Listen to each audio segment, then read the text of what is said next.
ইরানের সামরিক সক্ষমতার তেমন কোনো ক্ষতি করতে পারেনি আমেরিকা। তেহরান বলছে যা ধ্বংস হয়েছে তা শুধু দেখানোর জন্য। আসল শক্তি এখনো অক্ষত।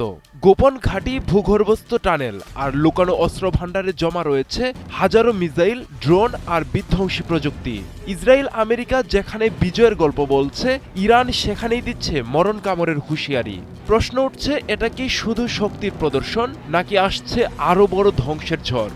যুদ্ধের মাঠে এখন সবচেয়ে ভয়ঙ্কর অস্ত্র অদৃশ্য শক্তি, আর সেই খেলায় এগিয়ে থাকার দাবি তেহরানের। This meeting today between Iran and the US. যুদ্ধ যত দীর্ঘ হচ্ছে ততই বদলে যাচ্ছে শক্তির সমীকরণ। ইরানের খাতাম আল আনবিয়া সামরিক সদর দপ্তর এবার সরাসরি জানিয়ে দিয়েছে তাদের কৌশলগত সামরিক উৎপাদন কেন্দ্রগুলো এখনো অক্ষত এবং সেগুলোর অবস্থান শত্রুর অজানা। আমেরিকা ও ইসরায়েল মনে করছে তারা ক্ষেপণাস্ত্র কারখানা, ড্রোন ইউনিট, আকাশ প্রতিরক্ষা ব্যবস্থা ধ্বংস করেছে, কিন্তু বাস্তবে যা ধ্বংস হয়েছে তা একেবারেই তুচ্ছ। বিশ্লেষকরা বলছেন ইরানের আসল শক্তি তার ডিসেন্ট্রালাইজড মিলিটারি স্ট্রাকচার, অর্থাৎ এক জায়গায় নয় বরং শত শত গোপন স্থানে ছড়িয়ে রয়েছে অস্ত্র উৎপাদন ও সংরক্ষণ ব্যবস্থা।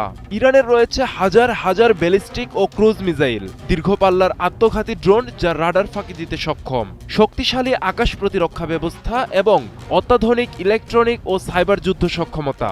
সবচেয়ে বড় বিষয়, ইরান পাহাড়ের নিচে ভূগর্ভে এবং টানেল নেটওয়ার্কে এসব স্থাপনা তৈরি করেছে যা স্যাটেলাইট বা বিমান হামলায় ধ্বংস করা অসম্ভব। বিশ্বের সবচেয়ে শক্তিশালী সামরিক জোট হয়েও কেন ইরানকে পুরোপুরি দমন করতে পারছে না ইসরায়েল আমেরিকা জোট? প্রথমত, ইন্টেলিজেন্স গ্যাপ। ইরানের প্রকৃত সামরিক অবকাঠামো সম্পর্কে তাদের তথ্য অসম্পূর্ণ। দ্বিতীয়ত, ইরানের ভৌগোলিক অবস্থান।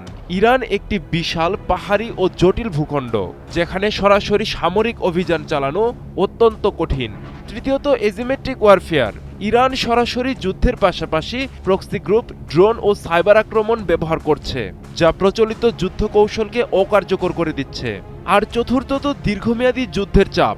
যুদ্ধ যত দীর্ঘ হচ্ছে তত বাড়ছে ইসরায়েল আমেরিকার রাজনৈতিক ও অর্থনৈতিক চাপ।